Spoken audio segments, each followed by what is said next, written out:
Hello, this is doctor Sachin Kumar Gulve, audiologist and speech language pathologist.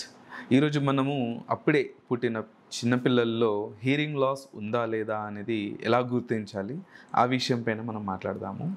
So అప్పుడే పుట్టిన పిల్లలకి మనము బెరా టెస్ట్ చేయొచ్చు. స్క్రీనింగ్ బెరా అనేది ఉంటుంది మనకి. దాంతోపాటు మనము ఓఏఈ కూడా అనేది చేయొచ్చు. ఈ రెండు టెస్ట్ల ద్వారా బాబు పాపకి వినిపిస్తుందా లేదా అన్నది మనకు తెలుస్తుంది.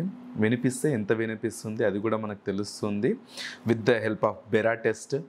బెరా టెస్ట్ అనేది పెయిన్ఫుల్ అనేది ఏమి ఉండదు. మనకి పడుకున్న సమయంలోనే ఈ టెస్ట్ అనేది చేయడం అనేది జరుగుతుంది. విత్ ద సైలెంట్ ఎన్విరాన్మెంట్లో చేస్తారు.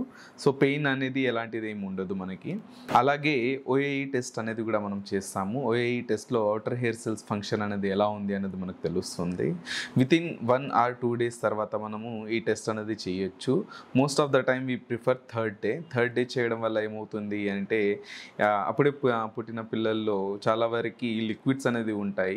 అవి కాస్త క్లీన్ చేస్తూ పోతే క్లీన్ అవుతా పోతుంది. కాబట్టి ఈ థర్డ్ డే చేయడం వల్ల మనకి రిజల్ట్స్ అనేవి ఏవైతే ఉన్నాయో చాలా వరకు మనకి ఎస్టిమేటెడ్గా వస్తాయి, అంటే కరెక్ట్గా కూడా వస్తాయి మనకి. సో అప్పుడే పుట్టిన పిల్లలకైతే మనము ఈ బెరా ప్లస్ ఓఏఈ టెస్టెస్ అనేది చేయొచ్చు, which is not painful at all. చాలా సేఫ్ ప్రొసీజర్ ఇది మనకి. సో మీ పుట్టిన చిన్నపిల్లలకి మీరు ఈ 2 టెస్టులు చేసి పాపు బాబాలో హీరింగ్ లాస్ ఉందా లేదా అన్నది మనము కనుక్కోవచ్చు. Thank you.